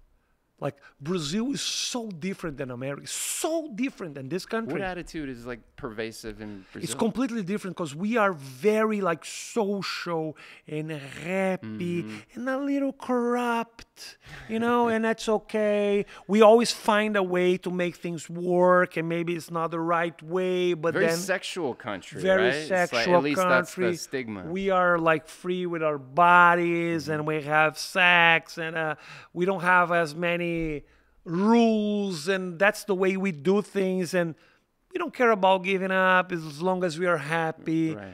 So it's very different. That's why. And also, like, we like to connect. There's this whole thing in America that I think is so weird. When I arrived here, it was really surprising that if you're like, suppose we are friends, okay? Suppose we are like, we live in the same city. And then I send you a message. And that happens a lot in New York. Like, oh, let's grab some coffee. And the other person's like, yeah, of course. Yeah, this week I'm a little busy. But what about April 15? That's what people do. In Brazil, I'm like, I'm going to your house right now and I'm knocking your door. That's what we do. And you kind of have to open the door, and then all of a sudden you're doing a barbecue for like 6 hours. Oh, and I love that, man. That's what we do, We don't have But respect. that spontaneity there, though. There's a spontaneity? There's a spiciness to life there, right? It is. I think that's missing in a lot of our lives right now. Man, I can tell you in my neighborhood, sometimes if you don't plan things out, you might not see your neighbors. People that live on your block. That's weird. You might not even see them for like 6 months, a year. You know, sometimes. You're like, I haven't seen you so long, I have this joke that I say that I live in the same building for the past 40 years, and every day I get the elevator with the same person, and every day I go, hi, and the person goes, no, thank you. That's New York. It's impossible. So that's why we don't have Brazilian people. It's very rare to have like a second generation Brazilian, a third generation. We are not like Indians. We are not like Mexicans. We are not like Dominicans or Cubans. We don't build life in America. We come here, we make money, we build a place in Brazil with that money, we go back to that place. Or we work in construction here and we send money there because, $1 now is 5 of my money. So Is it really? yeah. So yeah, it's 5 of our money. So if you get if your salary here is like $5,000, this means more than 5. So $5,000 in my country is like 28,000 of my money. So Wow. if you're a construction worker in America, or you're like working your ass off in a restaurant and getting tips and stuff, and you're making like $4,000, this is the same salary as the executive of Coca-Cola in Brazil. So that's why people come here to make money. Right. They don't build lives here. We stay in community, very close communities, because then we can have those barbecues and we can listen to the same songs and stuff.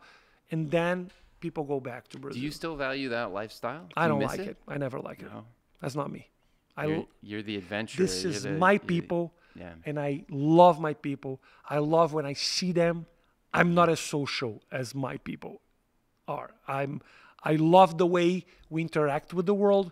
I'm not that guy. I'm more you guys. Like, the whole thing about like knocking in your door, hey, let's have a brunch or let's have a lunch. I'm like, bro, fuck you. That's I just did a show. I've been that's up all night. too I need to much. go away. I like the distance.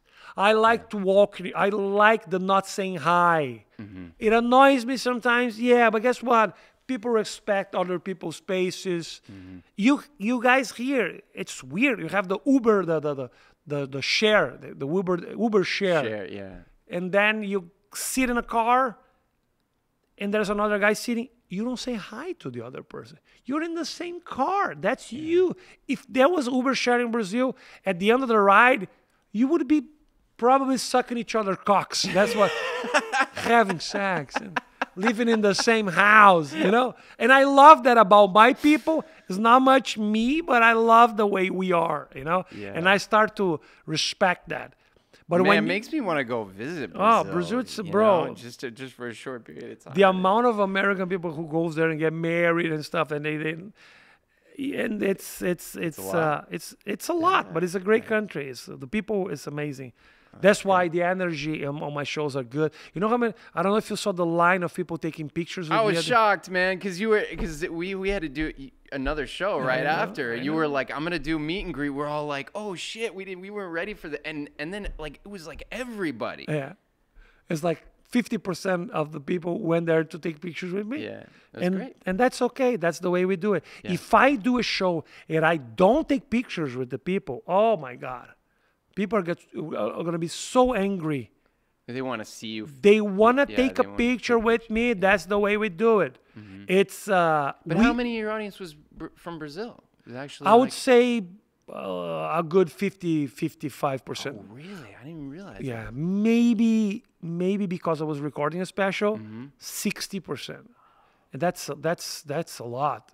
If I'm doing Miami or if I do Orlando, that's 80%. Yeah. Chicago is cold. The winter is horrible for the people who live who used to live in a tropical country. So we don't have as many Brazilians as like in Florida or California, but people come to support me. I'm the Brazilian doing this now. Yeah. We never had that. This is very new for my people, and I had to explain to them what I'm doing here. So you're here. You've got some big goals. I do. Where do you want to go? Where do you want to take this? Ryan, let me tell you, my whole goal was to just have a career here. That was the thing. I already had success in my country. I already tasted that. So I'm not, how can I say, I'm not suffering with the fact that maybe I'm not going to do arenas or anything like that. that's not a problem if that doesn't happen.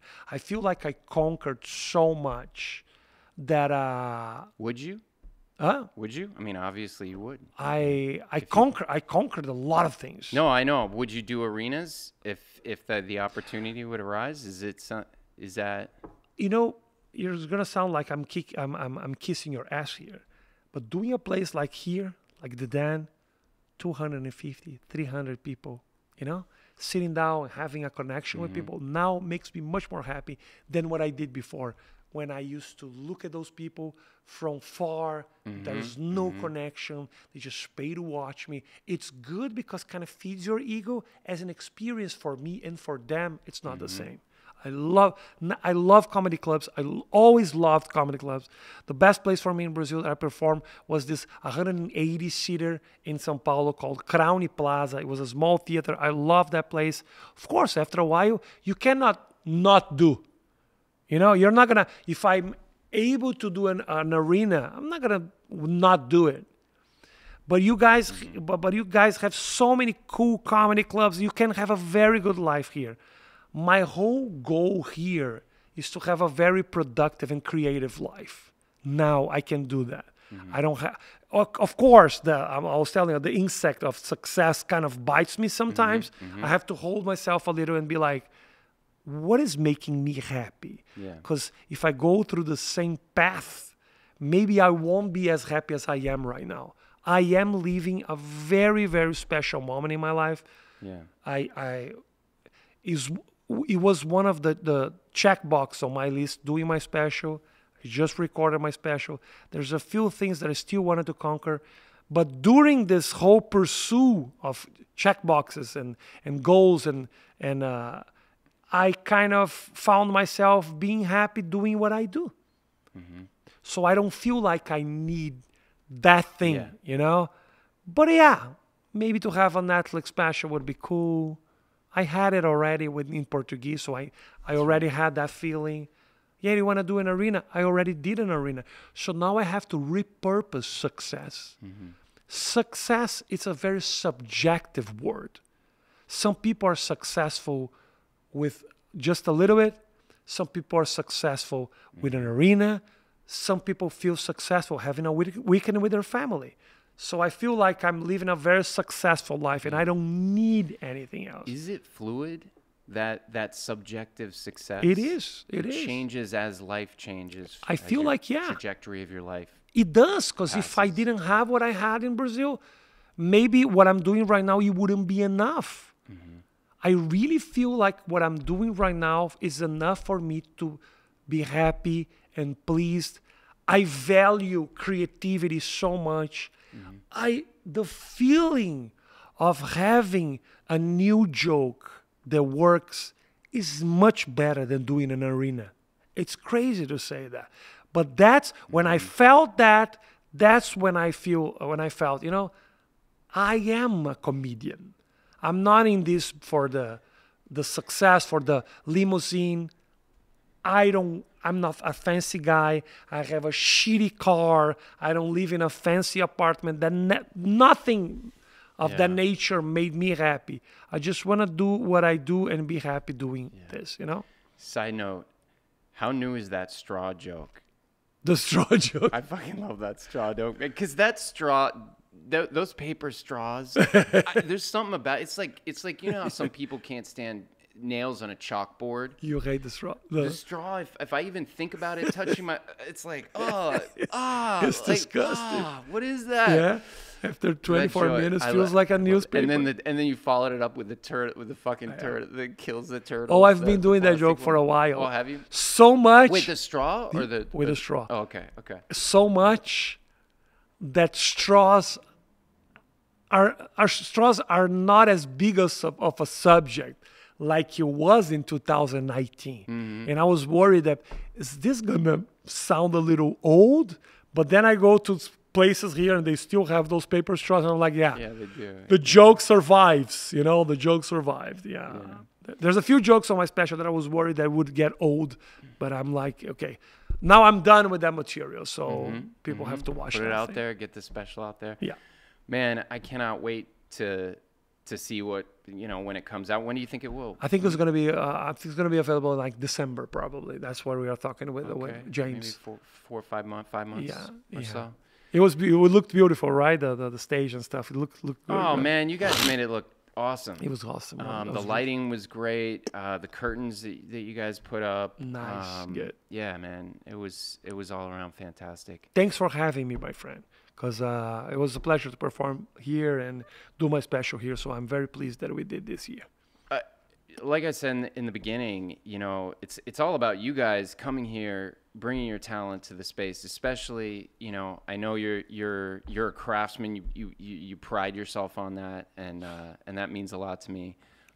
You bringing that here, so that just helps us grow. So it's the honor is ours that you're here. Is that the right phrase? Yes. For that? Okay, thank you. The I'm honor asking is you. ours. It's ours. Okay. Yeah, it makes sense. That ADHD, man, just keeps kicking in. You've got a flight to get on, right? Soon. I do. Yes. It's 2:16. It's okay. Can I ask you? I want to get in. I know you talk about this a lot. Mm-hmm. The whole controversy. You left before we wrap, and I think we have to wrap up soon. But I think I got a great idea of like how you came over here. It sounded like you wanted to do that anyway. You wanted to come to the States even though you'd blown up in Brazil. It sounds like you wanted to come here anyway. That had been something going on. Yes. But then there was also the joke, right? The thing that you were talking about. Can you tell me a little bit about that? Well, it's not only one joke, I feel like because I was stand-up was something new in Brazil, it was kind of difficult to explain to people that what I'm doing is just a joke. It's not my opinion about certain subject. When you're controversial, it doesn't mean that I'm doing this just to get attention. I'm just trying to be funny. And I think you guys here know this now. Still controversies with jokes that happen, but you guys have more control over that because people are like, yeah, it's just a joke. But we didn't have that in Brazil. So I had a few jokes that caused me problems.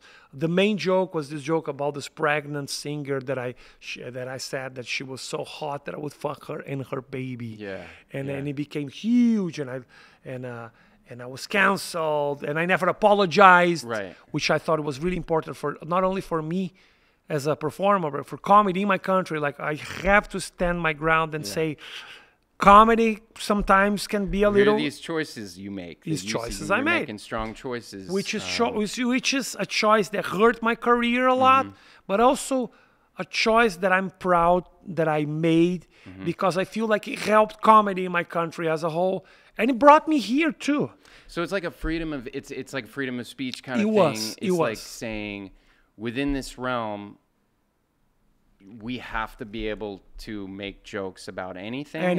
Exactly. But also, I understand why this was confusing, because people are not used to seeing no costumes and wigs saying horrible things.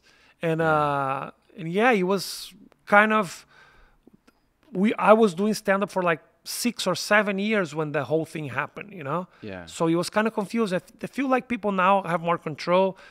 There's still a lot of sensitivity around comedy everywhere in the world. People in America, it's also a little sensitive with a few things. I mean, everything's sensitive, I think the reason I was hoping to just chat a little bit about this before we ran out of time is because I think it ties into all the shit we've been going through for many, many years about, and I don't know, I have some opinions that are like, I always laced with, I'm not sure yet, because I don't know enough. I think this situation is so dynamic and so,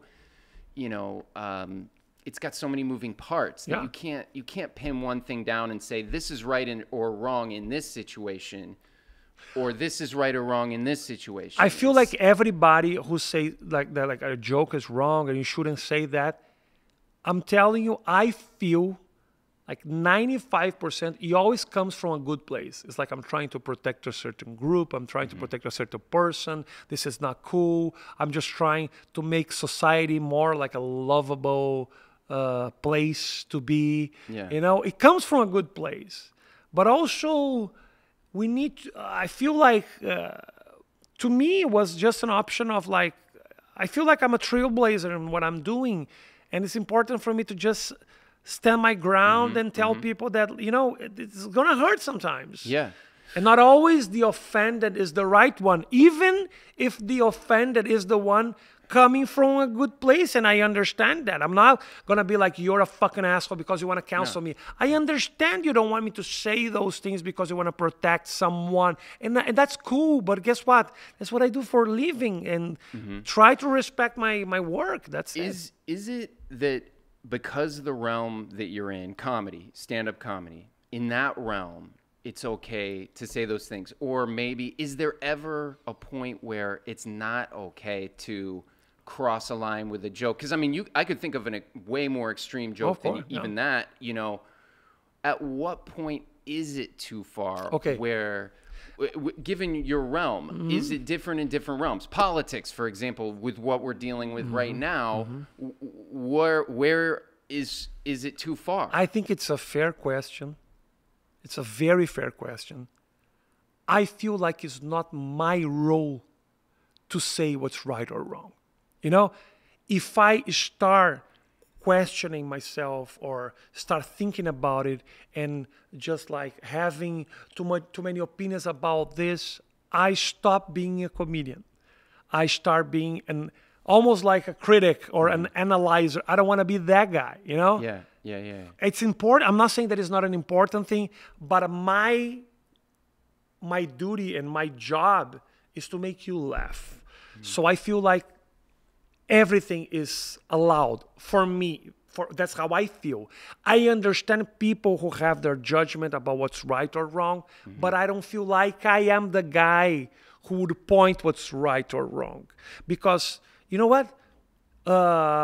Even lighter jokes can be hurtful.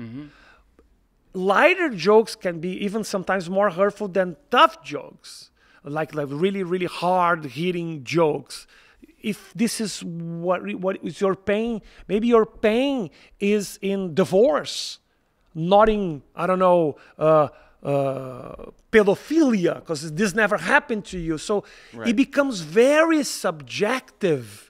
You can laugh at this, but you're not going to laugh at that. You can have a joke that actually destroys somebody because of their life experiences in some way. You're talking about depression. Depression is something that I'm going through right now. I'm not going to laugh at this. You hurt me so much, you saying those things. But at the same time, I was laughing about this racist shit you're doing before. So I don't feel like I'm the one who should, you know,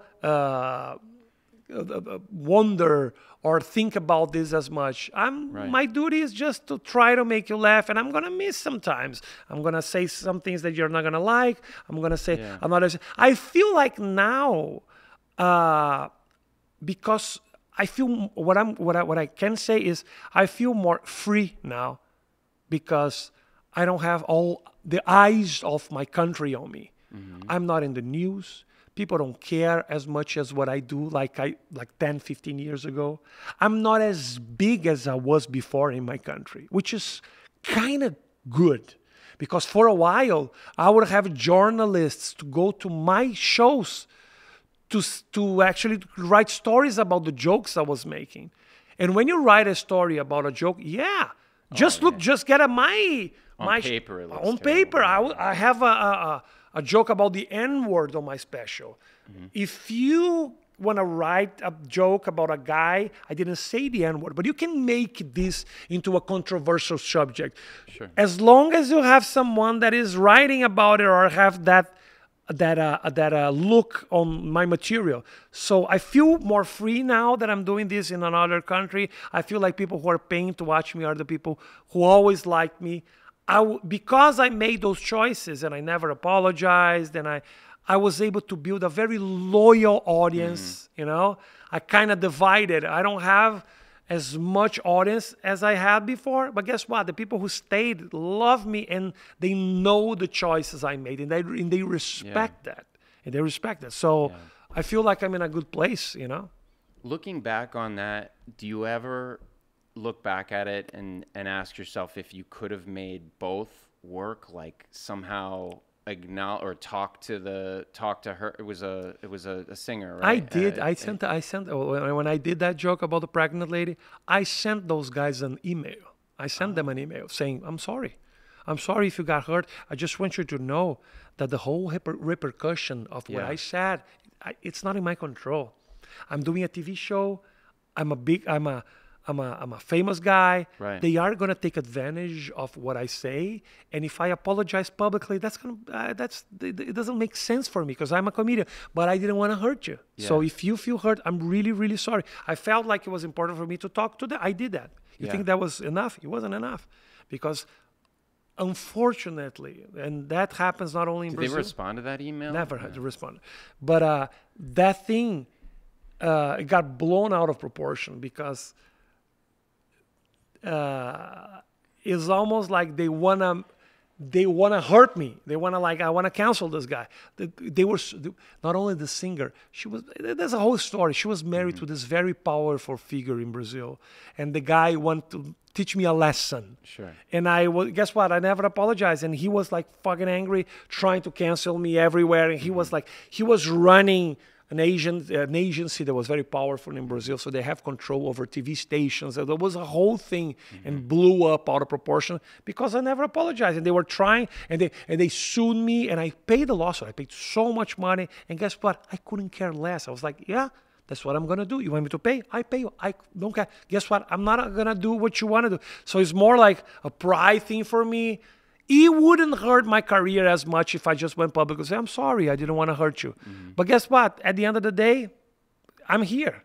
Yeah. And life brought me to a good place. Could I do things differently? And yeah, maybe I could. But man, I'm telling you, I was so exposed at that time that if I didn't have that controversy, I would have another one in 2 weeks. Things were blowing up. Yeah. And I was the guy doing those jokes. Yeah. I was the controversial guy. That was how you were becoming known. That was how you were defining yourself. And so you were and also my sense of humor. Yeah. I wasn't even forcing that thing. That was my sense. It was true to you at that moment. I mean, do you still, looking back, think it was the right thing to do? I mean, it was the joke that you made, but do you? I feel like no, the joke I don't regret. I don't regret any jokes I did. No, because they're jokes. You know, why am I going to regret to the ones who caused me problem? What about the ones that was even worse and never caused me problems?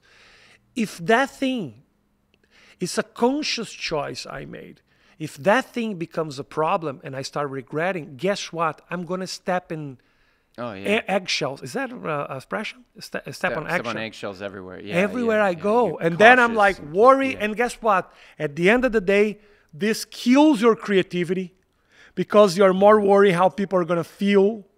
And then you're like thinking twice about everything you say. And I was able to build an audience and earnings, and I feed my kid, and I have a healthy life and a financial freedom, and I'm okay with this. So I gained much more than I lost. Yeah, I didn't want people to.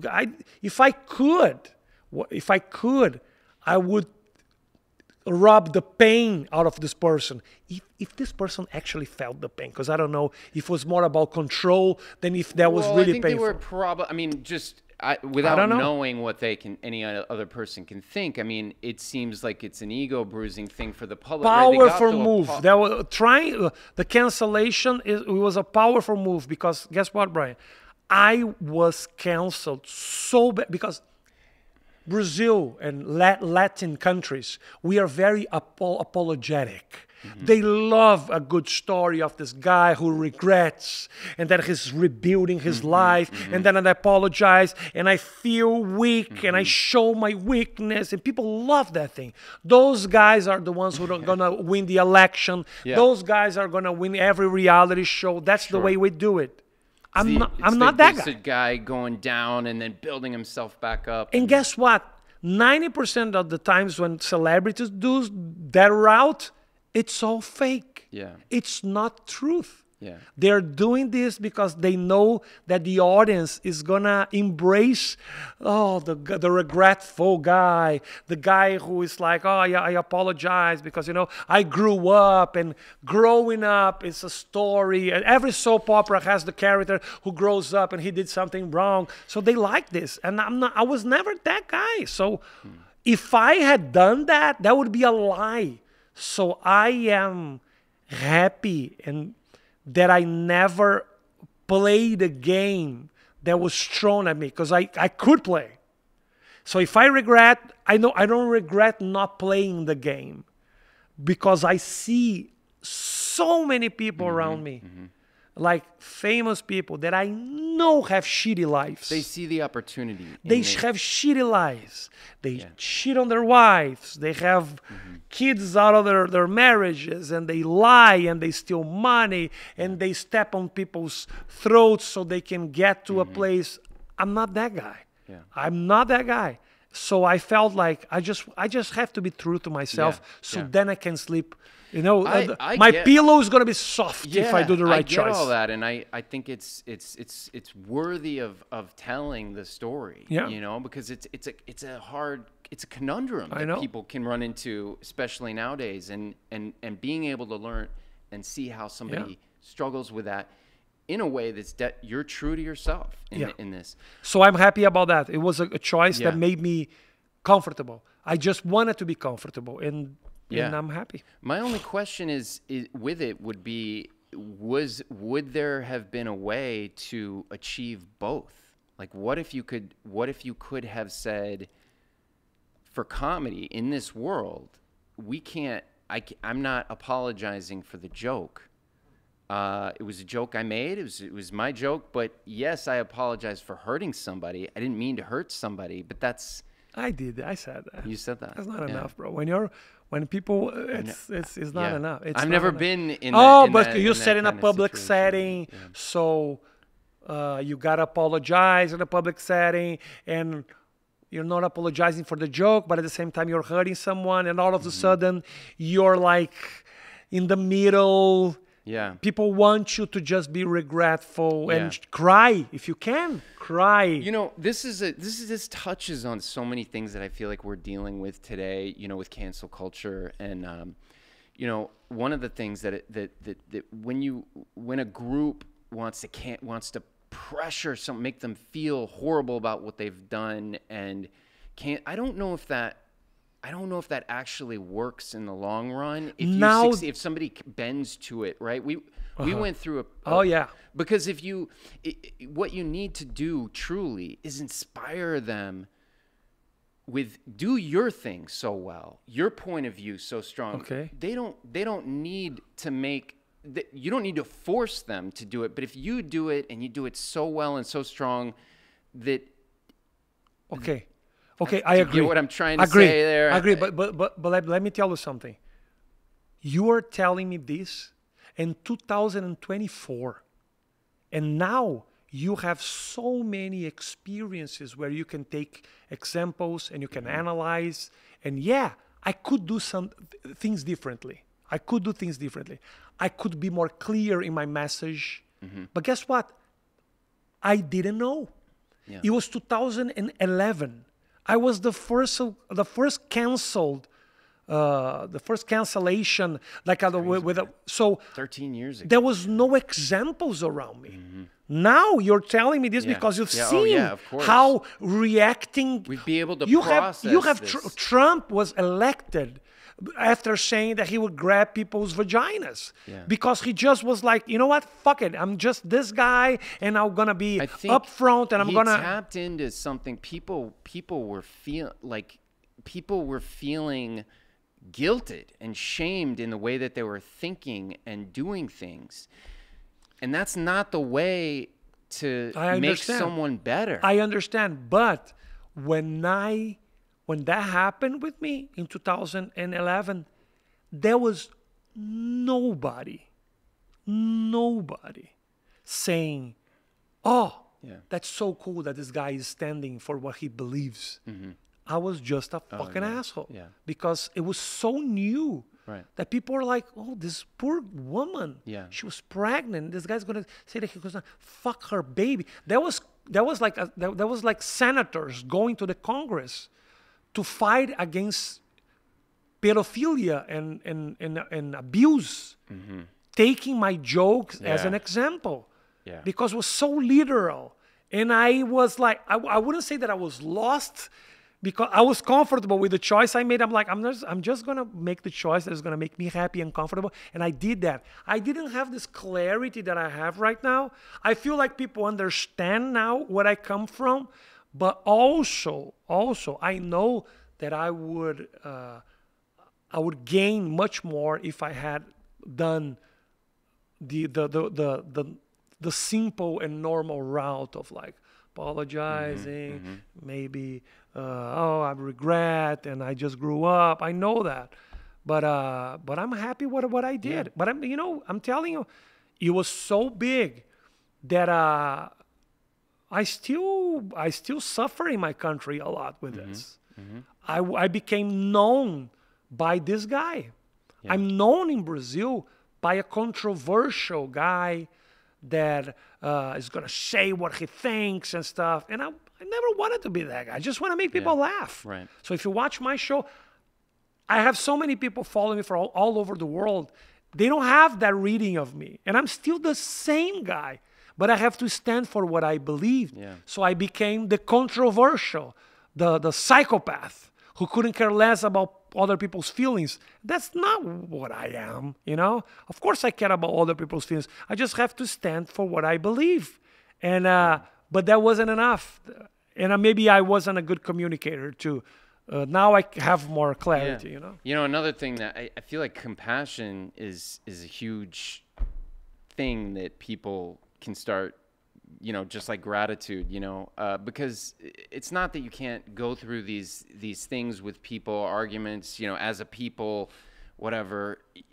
If you have some compassion, you're gonna be able to look at things a little differently instead of just immediately, tell people to fuck off, or you can understand all sides. It sounds like you understand their side and how they felt horrible about it, how from a man's perspective, from the dude's perspective. I completely understand. What I don't agree is the pressure those people made to just try to hurt me, my career.